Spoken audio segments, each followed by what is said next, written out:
आनंद मनाने के लिए तैयार थे, सेलिब्रेट करने के लिए तैयार थे। परमेश्वर का वचन उस लोगों के अंदर कभी काम नहीं करता जो लोग परमेश्वर का वचन को सुनने के बाद आनंद नहीं कहते, ऐसे करते अच्छा ठीक है। आपकी समझ में आ रहा है कि नहीं? कहता वचन उन लोगों की जिंदगी में काम करता है। किसी औरत को बताओ कि यीशु मसीह चंगा करता है और उसी समय वो कहेगी अच्छा ठीक है, लेकिन अगर यीशु मसीह कहता है, उसका वचन कहता है, उसका वचन कहता है, क्या कहता है? सारे बोलो हालेलुया।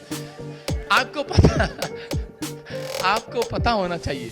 कहता है यीशु मसीह का वचन हम पढ़ते हैं बाइबल के अंदर कि उसने कहा ना दिन की धूप से ना रात की चांदनी से तेरी कोई हानि होगी। तो उसी समय आपके अंदर एक्साइटेड होना चाहिए। यस आमीन आमीन। आपको कहना लोगों को ओए दिन की धूप से मेरी कोई स्किन खराब नहीं होगी, ओए रात से मैं नहीं डरूंगा, किसी गाय बैल बकरे से चोर से मैं नहीं डरूंगा, मेरे घर में कोई चोरी नहीं होगी, अब जाऊं अपने दरवाजे खुले छोड़ाओ, ओए ताले लगा के आना।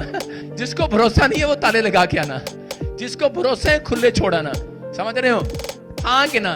शिरडी में एक जगह ऐसी है, पहले पुराने लोग जो थे वहां पर नासिक में वहां पर दरवाजे नहीं होते थे। सुन रहे हैं कि नहीं? बहुत सारे लोगों को पता है, बहुत सारे पुराने इजरायली लोगों के पास भी उनको भी पता है कि डोर नहीं लगाते थे वो। उनको विश्वास, क्योंकि पापी लोग नहीं थे, चोरी करने वाले लोग थे नहीं। समझ रहे ना? उनको परमेश्वर पर भरोसा था। अगर आपको परमेश्वर के वचन पर भरोसा है, मैं कह रहा हूं कि आपने अगर आनंद मना लिया। लोग कहते हैं मेरे जीवन में वचन काम नहीं कर रहा, मेरे जीवन में प्रोफेसी काम नहीं कर रही। पवित्र आत्मा कहता है कि मैंने तुम्हारे अंदर एक्साइटेड बन नहीं देखा, मैंने तुम्हारे अंदर सेलिब्रेशन करने वाली आत्मा नहीं देखी। अगर आप अभी से आनंद मनाएं, पवित्र आत्मा कह रहा है कि आज वो ढूंढ रहे हैं यहाँ पर कौन झाड़ी का बीज है, कौन कह रहा है कि कौन उपजाऊ भूमि का बीज है। जितने आमीन बोल रहे हैं वो आमीन कह रहे, जितने हालेलुया बोल रहे हैं आज हालेलुया कह रहे। सेलिब्रेट करने वालों को, सेलिब्रेट करने वालों को। जब मेरी मैडम स्कूल में समझा रही होती थी, बोर्ड पर लिख रही होती थी, कितनों को अच्छा लगा ये मैसेज, मैं ताड़ी सबसे पहले खड़ा होकर मारता हूं। मैडम कहती थी हाँ बहुत अच्छा है। उसको बाद में पता लगा 2 साल के बाद उसको आता ही कख नहीं है। आपकी समझ में आया?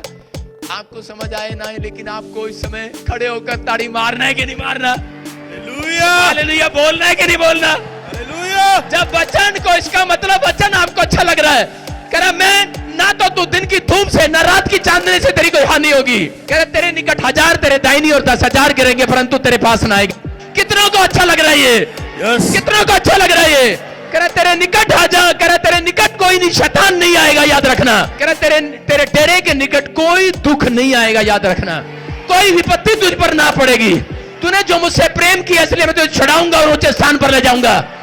क्या आप उछल सकते हैं परमेश्वर की इस बात पर? यस। मैं तुझे अपने किए हुए उद्धार का दर्शन दिखाऊंगा। परमेश्वर कह रहा मैं तुझे किए हुए उद्धार का दर्शन दिखाऊंगा।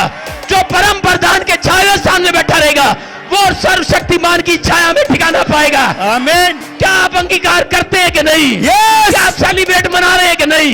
ये वचन आपको कर चारों तरफ से सुरक्षा देगा। समझ में आया कि नहीं?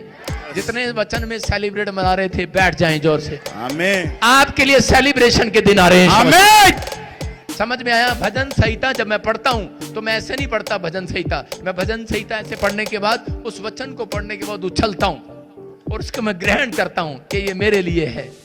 आप समझ रहे हैं कि नहीं? सारे बोलो हालेलुया। कितने लोगों को पता है ये बात कि तेरे निकट 1000 तेरे दाहिनी और 10,000 गिरेंगे परंतु वे तेरे पास नहीं आएगा। यस। किसी ने कहा, कहते कि तेरा दुश्मन तुझे मारने के लिए। जब मैं प्रभु में आया तो अपनी बहन को, अब वो कनाडा में, मैं उसको ट्यूशन छोड़ने के लिए जा रहा था तो गुंडों ने मुझे